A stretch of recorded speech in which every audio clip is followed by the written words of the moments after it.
as I said, my most sincere thanks to my host Deepa and the whole organizing team for having me here. Really appreciate that. So as Deepa said, we have COVID is sort of ravaging the country, and there is no time better than this time to think about health as an important topic. And whilst many doctors will be covering their own respective topics regarding health, my intention is to discuss about men's health, especially during the pandemic time.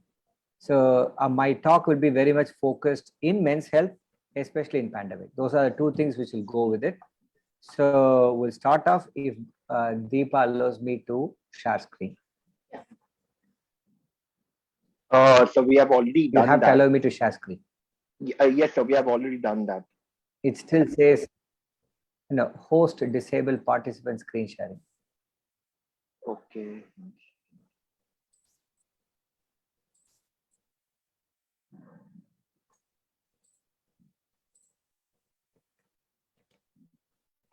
Still, it says host disable participant screen sharing.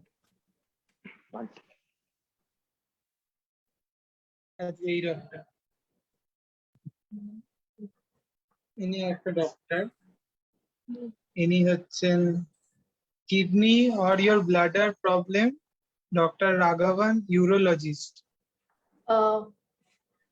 I think we should all put ourselves on mute.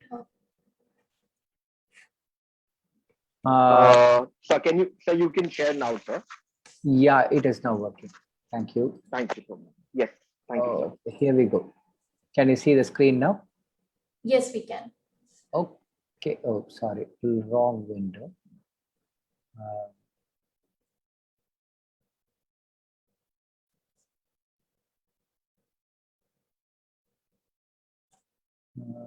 Just 1 second.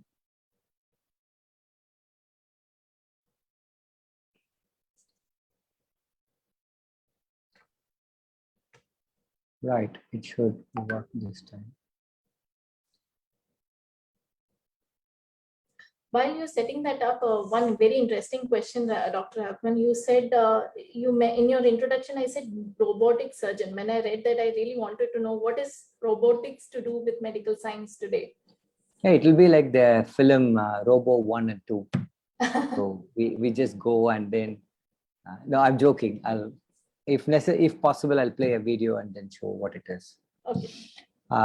So I'll touch upon the topic when we come to the oncology aspects of it. Mm-hmm. So primarily robotic surgery is a methodology by which you perform surgery using a surgical robot. And the surgical robot is nothing other than a doctor-patient interface. Mm-hmm. The robot sadly doesn't do the work on its own. As much as we all try to do it, it can't do it. Mm-hmm. So so when I give a command to do a particular step, it will do that step. Oh, okay, interesting. So primarily, it increases the augments the precision of surgery in multitude. So I'll see whether if possible, I'll play a video as well. Sure. Okay. Yeah. Right. So we'll go to the men's health during COVID times. Okay. So all questions, my presentation will be very quick. It will finish in about 25 minutes. So then we'll have lots of time to discuss. Yeah. Okay. Definitely. Sure, sir. Sure. Right. We are going to cover these topics, which is LUTS is lower urinary tract symptoms. So just think about it. Men problem. Yeah. That's what we are looking at. Men problem, lower urinary tract symptoms, that is urinary problems, prostatitis, erection problems, stones, and cancers. That's what we are going to touch upon today. Now, urinary symptoms, we call it LUTS, lower urinary tract symptoms. It's not exclusively men. It can happen in women as well. The probability of men having a symptom is far higher than women. That's all it is. Normally, we do a sense of test. Say, just a typical, if you ask your dad or your granddad, he'll say, oh, I'm getting up often in the night. I'm going to go 5 times in the night. It seems to be a struggle. It disturbs my sleep. Even during the day when I go, it's very slow. I feel that it's not emptying well. These are some common things that they will say. And these are called urinary symptoms. In non-COVID time, we would have done all these tests like urine flow measurements and bloods and some scans and all. but being COVID time, we want to keep it simple and nice. So we tell patients to start some tablets. So if I have 100 men with urinary problems, urinary symptoms, and if I treat 100 with the tablets, 60 to 70 out of 100 will feel better. They don't need anything more than just a tablet. Only 20% or so will require further treatment. So the majority of the men can be easily treated with tablets. And once the pandemic opens, then that is once the world opens after the pandemic, we can do some tests just to make sure that we are not missing anything there as well. So you don't need to suffer in pandemic. You just all you need to do is just book an online appointment, consult a doctor, and get some tablets, and that will sort out the vast majority of the patients. So during COVID time, a lot of elderly men. This is a very classical problem in elderly men. See, I'm so sorry, my secretary is calling me. I need to mute myself. Sure, doctor.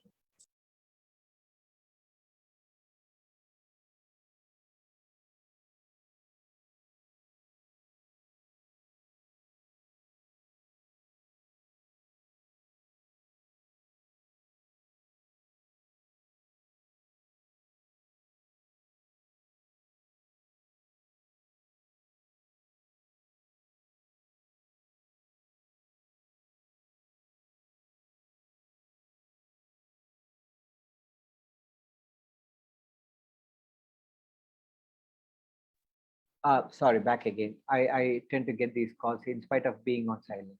So lots of elderly men gets affected by this.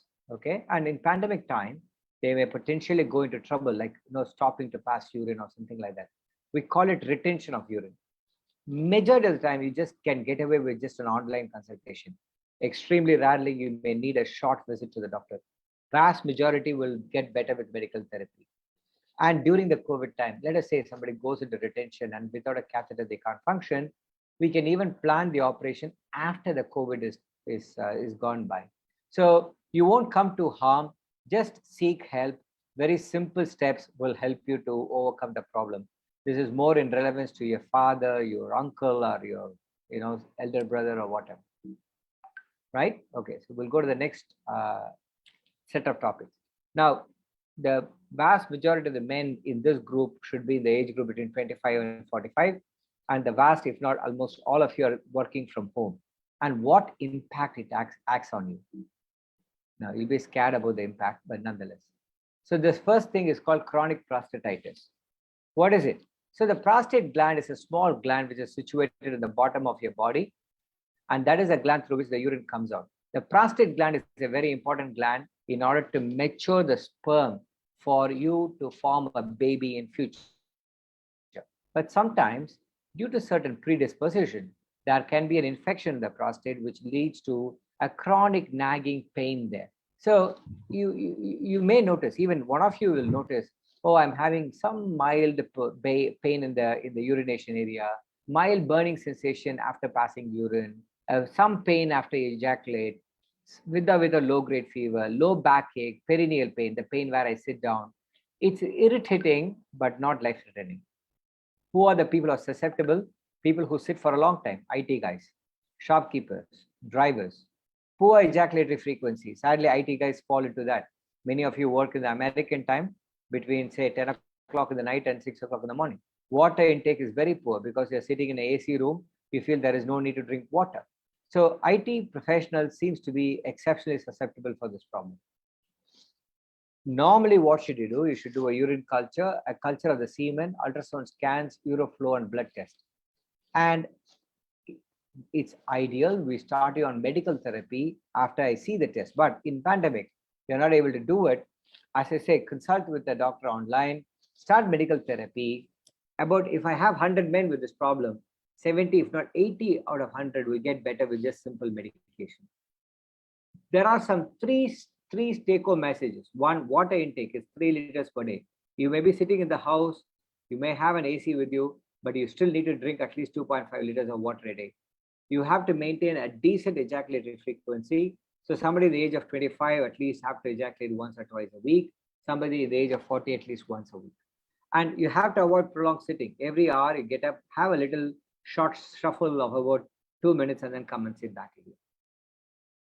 This is very common in COVID time because you're sitting all the time, especially in IT professional, closed environment. The closed environment also leads to lack of intimacy. There are a lot of reports to say husband and wife staying in the same environment for a long time causes marital rifts as well. So those are things you need to think about it, and that's why I wrote understand the issues. It's almost like familiarity breeds contempt. So you need to think about all these things and see how you can avoid that problem and make a genuine attempt at the lifestyle modification during the COVID. Erectile dysfunction. It's an extremely common problem, very poorly discussed. Almost many men who have it don't want to talk about it because of the taboo that goes with it. Normally, organic erectile dysfunction means it's a gradual problem, usually happens in 45-50, affects non-coital erections, and occurs in all circumstances. Which is psychogenic, is related to, or happens in younger age groups, sudden and situational, and is associated with nocturnal erections. Anybody who reports erectile problem has to have a diabetic check, a check for the sugars, pressures, lipids, cardiac check has to be done for them. Normally, we would do a battery of tests as prescribed here, but being COVID time, we just simply say modify the risk factor like hypertension, diabetes, obesity, try to lose weight, smoking. If you're a smoker, 100% stop smoking. Hyperlipidemia, if your lipids are out, please control it. It's an easily manageable problem online. Lifestyle modification is the key of success. Close proximity may lead to partner conflicts. So you have to be empathetic to your partner, understand his or her perspective, and make sure that you have some sound conflict resolution strategies. There is such a huge myth about vaccination and reproduction. For God's sake, if you see a single WhatsApp like that, that is the time when you think I should delete the WhatsApp as a tool. You don't want that anymore. If you see it in Telegram, delete it off. If you see it in Facebook, delete it off. Finally, you will not have any social media. You will be the most happiest person in the world. It has absolutely no impact whatsoever. There is no proof whatsoever to say vaccination has an impact on the reproduction health, both in men and women. My take home, be very clear. Vaccination has no impact. So it is mandatory that everybody gets vaccinated. It's mandatory. There is no excuse for that. Okay. Now, stones in the urinary tract. It's a professionals or people in banking sector and things like that. Normally, we do a test called CTKUB and then blood test and urine test. The treatment is very simple. Water, water, water, water. 4 liters of water a day, 3 to 4 liters of water a day. Milk at least 2 cups a day. Now, there is a lot of myth to say that, oh, if you have stones, you can't drink milk, you can't have yogurt. That's nothing other than rubbish. So milk is very protective to stone. You should be drinking at least 2 cups a day in form of tea, coffee, or a milk as well. What should be avoided is chocolate, soft drinks, and juices. And what has to be taken in limited amount is spinach, cabbage, and meat. Now, as I said, once again, in pandemic, the majority of the patient just is treated with just simple tablets. And even if some patient requires some endoscopic procedure, it's done as a day case. Come in the morning, go in the night. So you don't need to stay in the hospital at all for that. In the pandemic, what do? We treat only the stones which are causing a blockage and needs an intervention. Otherwise, the stone which are small or lying in the kidney, we tend to say, it's okay, come after pandemic, we'll deal with it. And if somebody is having a stone in the ureter and he is having a lot of pain and you put him on conservative treatment, because as I said, majority will pass the stone with medical therapy and he is on medical therapy, make sure he's monitored with some blood tests and if necessary, an ultrasound scan as well. Now, uro-oncology. Oncology means cancers, urological cancers. Now, as I say, cancer cannot wait for COVID. It happens. So the prostate cancer is one of the most common cancer in men, very aggressive in Afro-Caribbean population, early stage, easy treatment, if not cure itself, late stage, still treatable, if not curable, but definitely you can maintain the quality of life and the quantity of life. The blood test that we do is called PSA, prostate specific antigen, and it is useful for staging and monitoring the prostate cancer. It's a prostate specific, not cancer specific. So if the PSA is elevated, it can be elevated for other reasons like BPH, that is benign prostatic enlargement, a retention of urine, catheter, and so on and so forth. So in the penile cancer is a very uncommon cancer, elderly population, lump in the penis. Awareness and reporting is to happen in the early stage to give a superb treatment for them. And later stages, you can still treat the lump and the groin nodes as well. On the other hand, testicular cancer is a very common problem in younger men at the age of 20 to 40. You will feel a lump in the testes, you go to the doctor, they check it out, and if necessary, they will give you a treatment called orchidectomy. And very, very rarely they will require further treatments such as chemotherapy or radiotherapy. Now, blood in the urine always needs investigation. Don't think it's because of beetroot, carrot, I ate something yesterday, things like that. No, blood in the urine needs investigation. The best way to investigate is to do a scan and a camera examination, meet your doctor, discuss with him. Blood in the urine needs investigation. Repeat it. Blood in the urine needs investigation.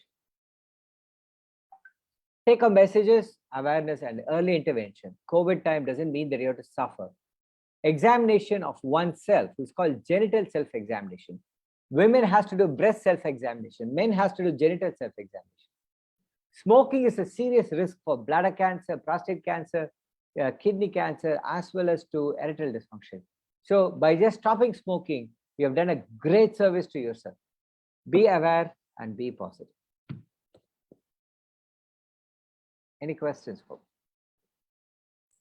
Yeah, thank you so much, Dr. Raghavan. I think a lot of myth you have already broken in your session itself, whether it was related to vaccination or in terms of what you said that, you know, certain tests is mandatory if you're having blood in while urinating. So we have few questions on the chat box, so we'll begin with that. What I do is, while you're looking that, I will see whether I can do a share screen. Yeah. Can you see? Yes, we can. Okay. This is called a robotic radical prostatectomy. Prostate is a little gland underneath at the bottom of the body. We remove it for cancer purposes. And that's how the prostate cancer surgery goes. Okay. Okay. Whilst you can play the video, see the robot is not doing the operation. I'm doing the operation by, you know, running that place. So it improves the dexterity of the surgeon's instrument and thereby making the life easy for the patient. Okay. Right. Thank you, Doctor. I mean, thank you for the opportunity. I don't think we could have ever seen such this thing on opportunity. I mean, robotic surgery online. Thank you so much for that. Welcome. So moving on to our first question in the chat box, Doctor.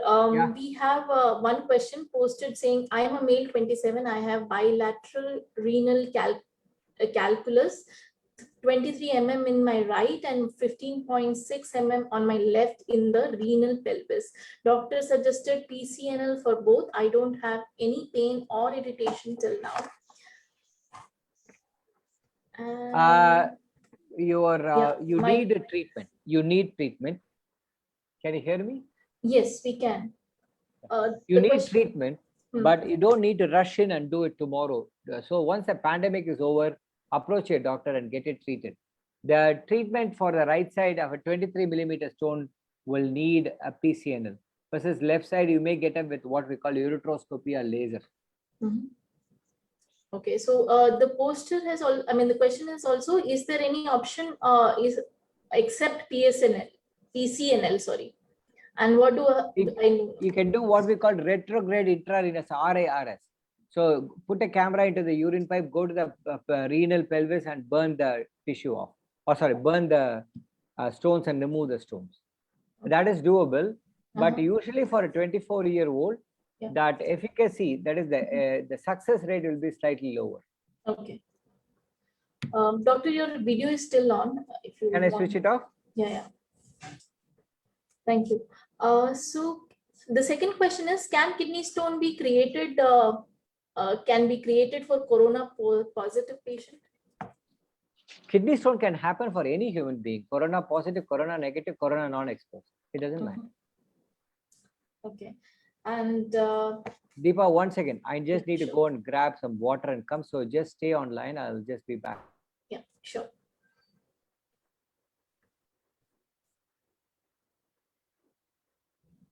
Ask questions, guys.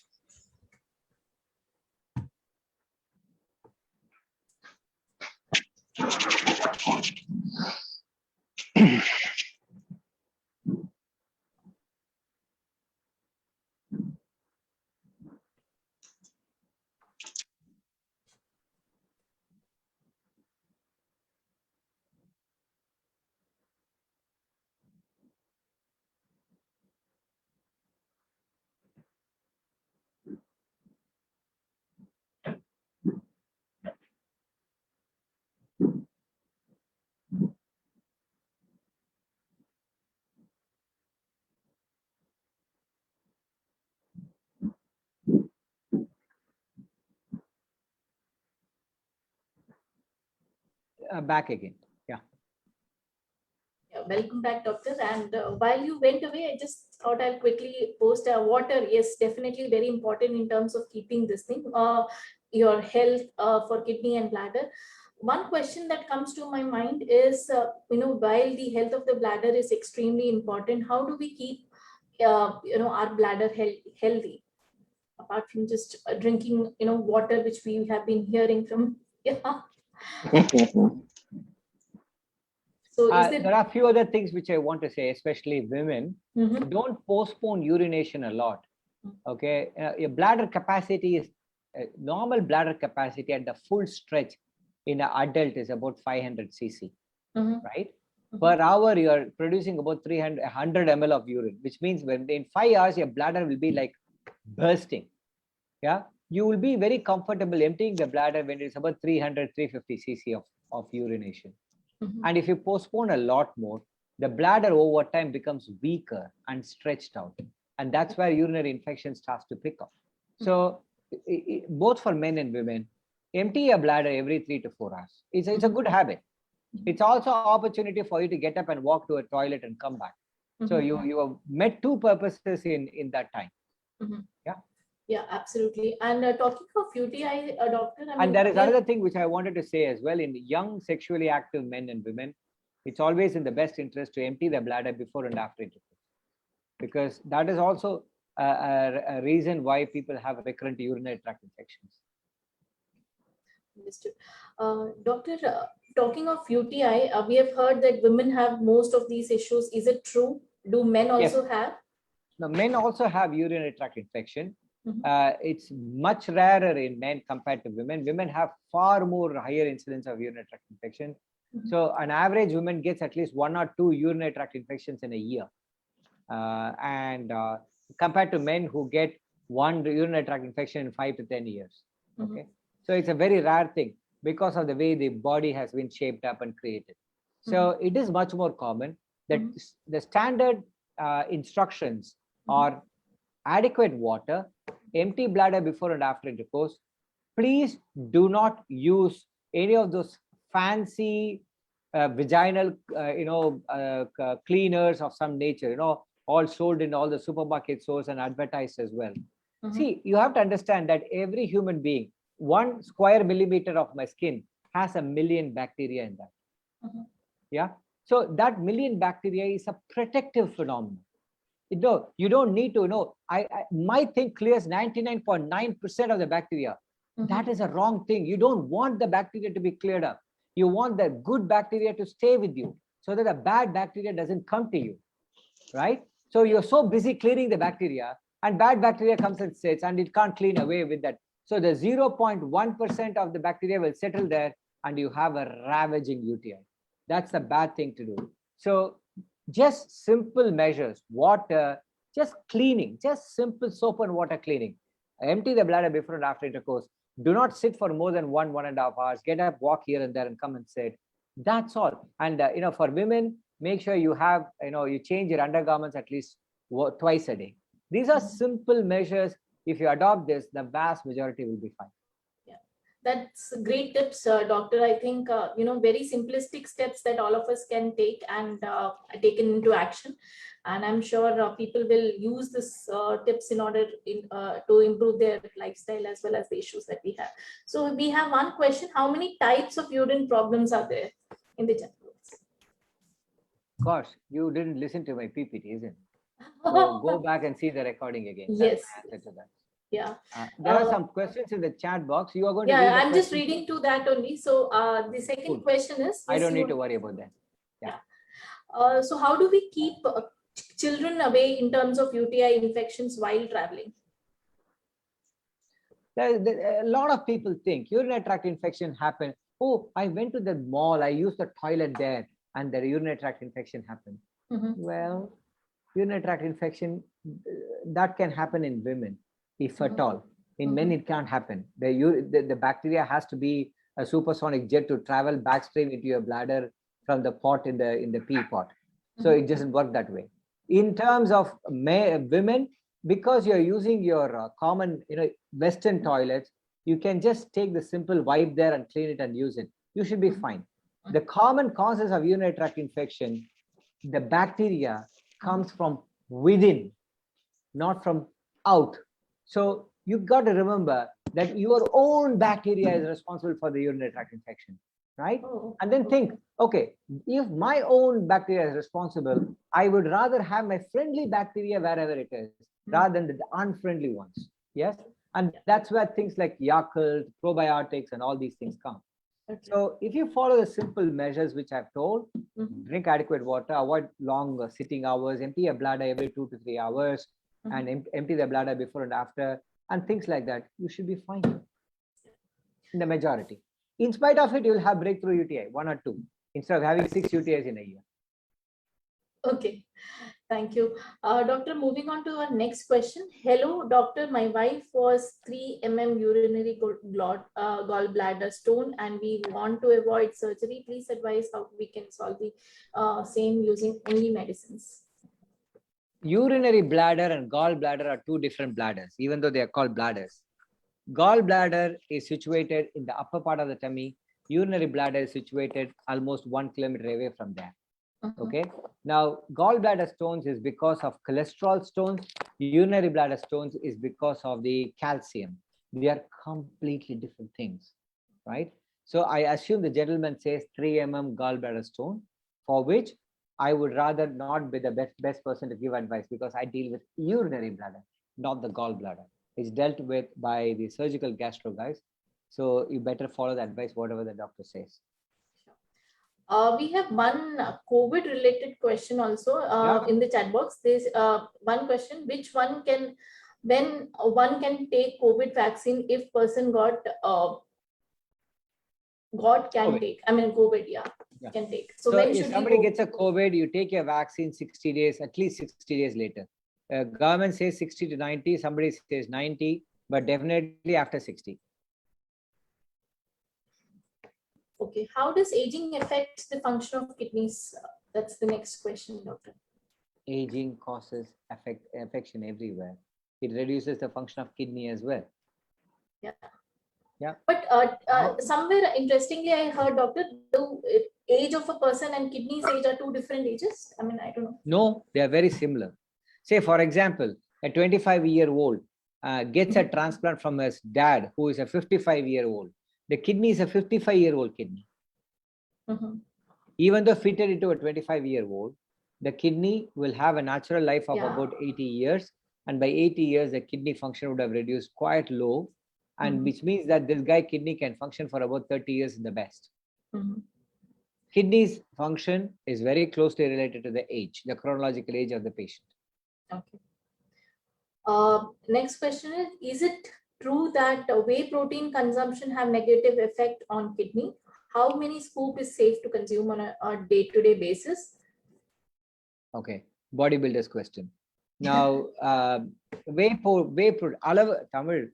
I presume a lot of people will know Tamil. Alavukku minjina amrudamam visham. If it is an excess, everything is a danger.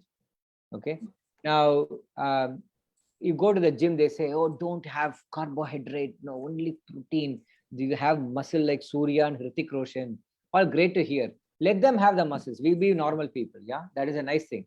We just be normal ourselves, Dr. Raghavan and Ravi and everybody. We don't need to be Hrithik Roshan and Surya all the time. Nonetheless, coming to the whey protein question. If you have too much of whey protein, then you form kidney stones because it's a protein content. Yeah. And the stones will obstruct the kidney and cause more damage to the kidney. And protein excretion and reabsorption in the kidney is a task on its own. So too much of protein will cause kidney damage, at least temporary, and prolonged use will cause long term. Right. Next, how much of scoops? Okay. I do not know is the answer. Very honestly, I would think 1 or 2 scoops a day is okay, but beyond which having 3 times a day, like like your food, your carbohydrate is replaced with protein will be such a bad idea. Thank you, doctor. Because this is a very important message. I do not know who asked it. Yeah. You go, all the people are so busy in all the dietary programs, just carb free. Atkins diet, only fat, protein diet. We have been designed to eat everything now. We are not been designed to eat only carbohydrate or protein, or our body is not designed like that. How much are we wish to do that? You may affect a weight loss, and the moment you break the cycle, your weight will come back to 80 kilos again. Absolutely. Yeah. So any weight loss program has to be what we call sustainable program. So, and the key of weight loss program is portion. It's not about I eat 20 scoops of whey protein. Instead of that, I eat only 2 scoops of it. So instead of eating 60 idlis, I eat only 1 idli. So it's a portion which matters, not the quality. Bringing to our next question on that topic, and thank you so much. I think that is a very, very key message that you've said and given, because today a lot of people are on to building up their body, but it is essential to know what to do and what not to do. Yeah. Well, doctor, certain foods can worsen your bladder control. Is it true? Yeah, true. Like things like caffeine, carbonated drinks like Coke and things like that. It can stimulate the bladder and make you go urgently, right? So in women, it is a particular problem because they want to go urgently, and if they can't go, they leak urine as well. So women who have problem with incontinence, leakage of urine, should definitely avoid caffeinated drinks or caffeine. Sure. Thank you. And we'll be also posting some important information on the chat box that we would be posting the same. So keep an eye on the chat box for the audience. Our next question. Hello, doctor. Are there any common symptoms of kidney stones? You have 2 situations. One, a kidney stone will form maximum symptoms because it is trying to come out and cause you so much of pain. And the other point is that you may have a very big stone in the kidney without any symptom at all. So the kidney, and from the kidney, the tube comes into the urinary bladder. The tube size is about 2 millimeters or 3 millimeters. So any stone which is 2 to 3 millimeters can cause excruciating pain. Okay. So the biggest symptom for a kidney stone is pain. If you don't have a pain, doesn't mean you don't have a stone. You still may have a stone, but it may be the kidney stone, not the ureteric stone. Okay. And what kind of diet one should take in order to avoid these kidney stones? You missed your presentation. You missed the presentation. Yeah. Water, So water. 4 liters of water a day. And a lot of people think stone patients should not have milk, which is a mythology. So milk is protective for stones. So you should consume at least 2 cups of milk a day in any form, be it tea, coffee, or milk. And to be avoided in completely is chocolate, Coca-Cola, and all the juices, that fancy juices that we all want to drink. And limited amount is meat, spinach, cabbage, and things like that. Limited amount, you said. Limit. You don't take it. A lot of people in IT will take the plate in the lunch break, go there. There'll be a lot of lettuce there. They'll put all the lettuce. Hey, I'm greens. I'm eating greens, like a rabbit, I'm eating greens. Lettuce has buckets and buckets of oxalates, and you'll form a stone. Okay. Okay. Vegetables such as tomato, potato should be avoided for kidney stone. Is that true, doctor? Tomato, no. That's a very common myth. Tomato causes stones. Answer is no. Potato you can avoid if you want to reduce your belly, yes. You are right. So coming to, will potassium cyanide dissolve large kidney stones? Potassium cyanide will dissolve your life. I'm so sorry. If that question is what the question is, potassium cyanide can dissolve your life. No, no, it is citrate, not cyanide. Sorry, thank you. my bad. Okay. Citrate, see, more than the potassium, it's a citrate which not dissolves the stone. What happens is, there are two components to it. Citrate itself reduces the formation of stone by its own mechanism. Let's not go into details, but citrate is protective. Secondly, potassium citrate can alkalinize the urine. The urine pH becomes alkaline. From acidic pH, it moves to alkaline pH. So the alkaline pH will reduce the stone formation. But once a stone is formed, it's not going to go away. You understand? It's not that a lot of people say, oh, last ultrasound, my stone was 2 mm. This time it is 1 mm. Half a mm has been dissolved. No, mate. Stone doesn't dissolve. The ultrasound is done by observer. What my report is very different than Deepa's report, who's different than Ravi's report or Vignesh's report. So which means that ultrasound report based stone size is an inter-observer variation, not a true reduction in size. The reduction in size of the stone will not happen. You take a stone on the street and see whether I'll pour a lot of water and pour potassium citrate and see whether it reduces. It won't reduce. It doesn't reduce. Right. So it doesn't reduce that way. Yeah. Doctor, next you have question. to break the stone and take it out. Yeah, absolutely right. So doctor, thank you so much. I think that stone example was a very good, this thing that you said that, I mean, we can really relate to it, and great answer on that. So we have next question. Hi doctor, are there any signs that tell us that something is wrong with our kidney? Some basic symptoms that tell us to be more precaution, because I had sleeping problems and one of my doctor friend told me that this might be kidney related problem. Should I read it again, doctor? I'm reading it. It's a long question. Yeah. Are there any signs that tell us that something is wrong with our kidneys? Some basic symptoms that tell us to be more precautious about it, because I had sleeping problems and one of my doctor friend told. No, the doctor, I think the gentleman is a bit confused. So there is something called obstructive sleep apnea. So a lot of us, when we sleep, we tend to snore like that. Okay, especially with a short neck. What happens when you lie flat? The tongue falls back, and when the tongue falls back, the oxygenation that is going in will come down. So this is called obstructive sleep apnea. Now, OSA is a very common problem, far more common problem than what we think it is, especially the age beyond 40, beyond 50. And a lot of these people who say, oh, my dad snores like a hell, buddy, he has OSA. OSA patients can have hypertension, which in turn can affect the kidney, can affect the heart, can affect the lungs. OSA is a serious problem. So if somebody is snoring heavily during the sleep, your husband or your wife, your father or your mother, OSA, you need to work out, call a doctor, ask for OSA, sleep studies, and that can affect the kidneys. Yes. That's very common topic that you've touched upon, and I don't think no, I mean, we take it very lightly or ignore it or make fun of it. I think we should now start paying attention. Yes. Thank you, doctor.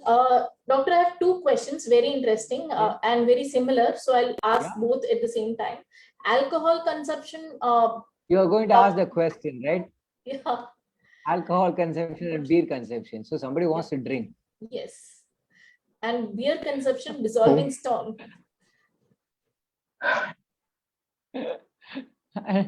It's very sweet, isn't it? Alcohol consumption, does it even have kidney stone? I wish it is. No. Answer is no. Answer is no. You can ask, you can, no. Yeah, if you want to You can tell, oh, drinking dissolves stones and drink. That's your personal wish. Answer is no, it doesn't, right? So what does alcohol do? In fact, it is counterproductive. I'll tell you why. Alcohol is a diuretic on its own accord, especially beer. So that's why anybody who goes to the pub in the evening starts to drink, they'll be going to pass urine often to pass urine in the toilet. They would have had only one pint of beer, but they would have gone 4 times because the beer is a diuretic. Yeah. And when it is a diuretic, small stone that is sort of stuck here and there can get flushed out. So the flushing out of the stone doesn't mean the stone is dissolved. As I said, stones do not dissolve, right? There are only one exception stone, which is not important for the common public. Your take-home message is stones don't dissolve. Now, that stone can get flushed because you have drunk so much and your alcohol and the beer has flushed, caused so much of diuresis, and therefore your urine is producing so much of, the kidney is producing urine, flushing it out. Having said that, what happens? The next day, you'll be utterly thirsty because how does the kidney produce urine? You're not drunk water. So the kidney is sucking the water from the blood and pushing it out because of the beer. So the blood does not contain water. So you're primarily dehydrated. You understood? Yeah, understood. So alcohol is counterproductive. Okay. So, I mean, I'm sure most Sorry, of the mate. I know this is a good question for you. Yeah, I know I'm the sure. answer you wanted was different, but sadly. Yeah, thank you. And I hope not too many beer drinkers would now go and take that as a reason. So you have given a lot of clarity. Coming to our next question. Before that, we are almost running at 3:50, and I need to inform everybody in the audience that we'll have a hard stop at 4 o'clock because doctor has another appointment. So whatever questions I'm you have. starting another webinar. Moving on to our next question, we'll quickly rush it up. What are the reasons for fungus attacks on private parts and how can we resolve it? Diabetes. No, when the question is said as fungus in private parts is very different than the fungus that you see in the papers. The fungus you see in the papers is called mucormycosis. I'm not talking about that. I'm talking about fungal infection in the private parts, very common in men and women. The most common cause is there are two important things. Diabetes, sugar, high levels of sugar increases the sugar crystals in the private area, which in turn predisposes for fungal infection. The second thing is your super duper supersonic Dettol related cleaning of the private area, thinking, oh, I am clean. Nobody, you are not clean. You are just allowing fungus to come there. Okay. Need to have that industrial level cleaning with Lysol and Dettol. All you need is just soap and water cleaning. That's the second thing. Third thing is intercourse. So if that's another reason I tell, empty the bladder before and after. Intercourse leaves small abrasions, which is what we call microscopic abrasion. You can't see it in the plain eyes, but if you put it in a microscope, you start seeing abrasions, small abrasions. And this abrasion in a susceptible person, such as a diabetic, will become a nidus for an infection with fungus. So take home message, check for diabetes, do not do industrial level cleaning of private parts, empty the bladder before and after intercourse. And if that is persistent problem, consult a doctor. Right. Thank you, doctor. Next question. Does smoking is a main reason for dysfunctional? I'm getting inspired, doctor. Is a dysfunctional. Dysfunctional, what the gentleman is meaning is he's asking for erectile dysfunction. Answer is 100%. Smoking is the most important cause of erectile dysfunction. Smoking can cause, in my own territory of uro-oncology, it can cause kidney cancer, prostate cancer, penile cancer, bladder cancer. It can cause lung cancer, throat cancer, tongue cancer. It can cause tracheal cancer. It can cause esophageal cancer, stomach cancer, pancreatic cancer, colon cancer, anal cancer. And in women, it can cause cervical cancer. Is that good enough is that a good enough reason to stop smoking? A lot. If this does not ask you to stop smoking, I'm so sorry, mate. I'm so sorry. I have no sympathy on that. hands up if, I mean, after this, knowing all of this, if people do not take an action to Yes. control that. Smoking causes erectile dysfunction. It is called reversible factor. So by stopping smoking, there is a probability that your erectile dysfunction will get better. And thank you, doctor, for putting this point across, because I think we have a lot of youngsters also who are, taking this as an option just for a style statement today. And I'm sure this will be Smoking and recreational drugs. Recreational drugs, very, very important. My backstory hearing is that there is a lot of increase in the drug use, recreational drug use in the younger population between 19 and 26. It has a major negative impact on bladder function, erectile function for all these men and women, and it includes women as well. I've come across quite a few women smokers as well. So my message is for all. Yeah, I agree. Next question is related to food again, and is kidney stone. Will banana stem juice move kidney stone, or is it just a myth? Banana stem juice will have a lot of water. So the water will move the kidney stone. Whether banana juice works or not, I do not know. So a lot of people ask this banana juice question. My answer is, oh, it doesn't do any harm. By all means, take it. You're not going to be harmed by that banana juice. If it helps you, great. If it is not helping you, at least you've tried it. So I have no objection. Right. Thank you so much for clearing that myth out. And I'll just go through all the chat questions if I've covered anything. Meanwhile, if anybody would want to ask questions, please unmute yourself and go ahead and ask.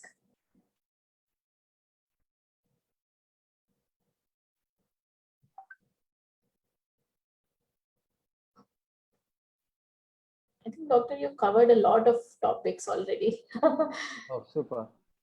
Okay. Yeah, this one very interesting question I missed out, I believe. Hi, doctor, drinking water more than 8 liters, is there any problem? Because till now we have talked about drinking less of water.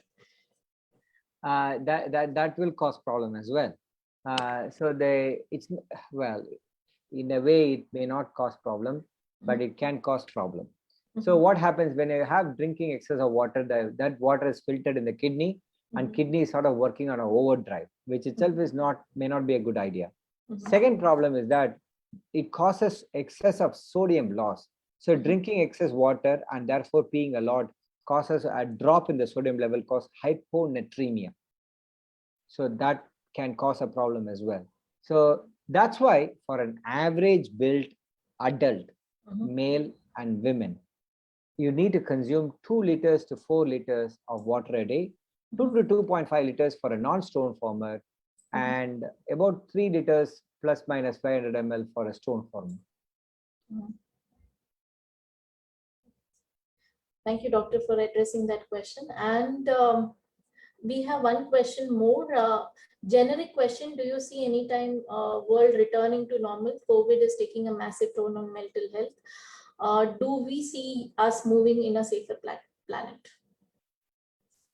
Vignesh, if there is a safer planet, let me know. I'm happy to join you. But yes, COVID, we will come to some acceptable form of normalcy by early next year. The reason being, it's all based on vaccination. Once 60% of the population is vaccinated, we should be able to resume normal activity. Without mask, with mask is a debate that goes on, but nonetheless, mask will be then worn for your own protection rather than because there is a pandemic going on. So the key of success of that program is going to be vaccination. Yes.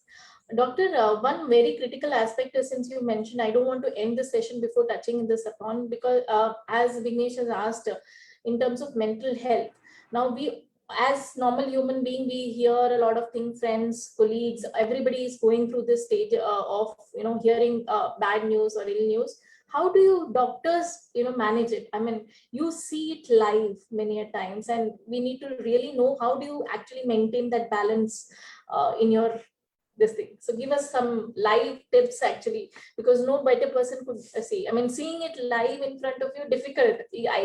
For me, even imagination is difficult, but then how do you manage? Uh, doctors are also human beings. Deaths affect us as well. Mhm.